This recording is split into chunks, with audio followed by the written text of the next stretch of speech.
जय हिंद साथियों, जय हिंद विद्यार्थियों। मैं मनीषा शर्मा। मेरे चैनल का नाम है study IQ 140 with Manisha Sharma.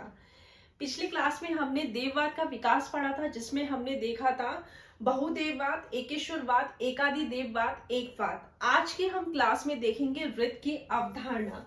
रित क्या है? रित एक तरीके से नैतिक और प्राकृतिक कर्म है। रित क्या है? नैतिक और प्राकृतिक कर्म। ये इसमें वेदों में निहित जगत की जो अनिवार्य और शाश्वत व्यवस्था होती है उसे रित कहते हैं। इसके अंदर हमारे नैतिक और प्राकृतिक कर्म आते हैं। और यहाँ पे हमने इसको इसलिए लिया है क्योंकि वेदों में हमने पुरुषार्थ देखे हैं।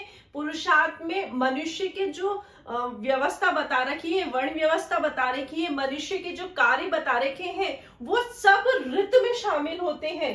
क्योंकि मनुष्य कर्म प्रधान होता है, मनुष्य का कर्तव्य, मनुष्य कर्म का उत्तरदायी कहलाता है, कर्म मनुष्य का अधिकार होता है।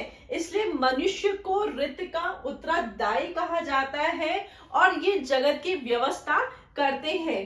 कर्म, आप देखोगे कि वेदों में निहित जगत की जो अनिवार्य और जो शाश्वत व्यवस्था होती है वो आपकी रित कहलाती है। रित जो होता है वो आपके कर्म नियम पर आधारित होता है। रित जो होता है वो हमारे कर्म नियम पर आधारित होता है। रित का जो संचालन किया जाता है वो कर्म नियम के आधार पे किया जाता है। ऋग्वेद में वरुण को हम रित का संचालन कहते हैं। वरुण देवता को रित का संचालन कहते हैं। रित वेदों में निहित प्राकृतिक और एक रूपता की संज्ञा दी जाती है। क्यों दी जाती है? क्योंकि हमने देखा है कि मनुष्य प्राय प्राकृतिक नियम के अंतर्गत सामाजिक, राजनीतिक, आर्थिक सारे काम या कर्म करता है, तो उसमें एक रूपता होती है।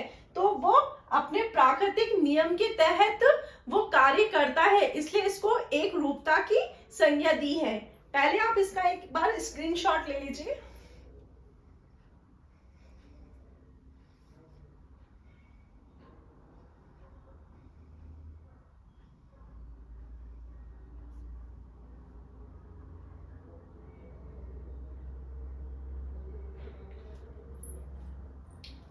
आप इसमें सिर्फ यही पूछा जाता है कि रित क्या है।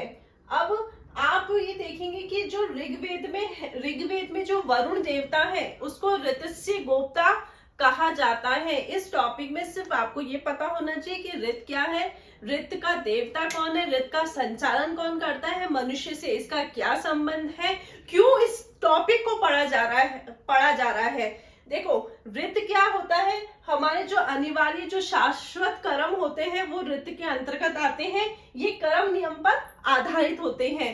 रित का जो संचालन देवता होता है वो वरुण होता है और ऋग्वेद में उसको ऋतस्य गोप्ता की संज्ञा दी गई है। और रित वेदों में निहित प्राकृतिक एक रूपता है। क्यों एक रूपता है?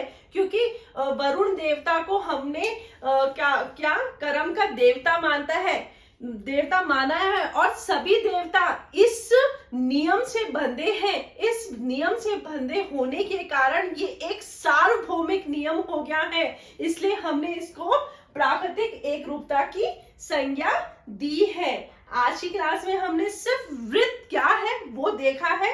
अब हम ऋण की अवधारणा पढ़ेंगे। आप इसे नोट डाउन कर लीजिए। नेक्स्ट क्लास में हम ऋण की अवधारणा पढ़ेंगे। धन्यवाद साथियों।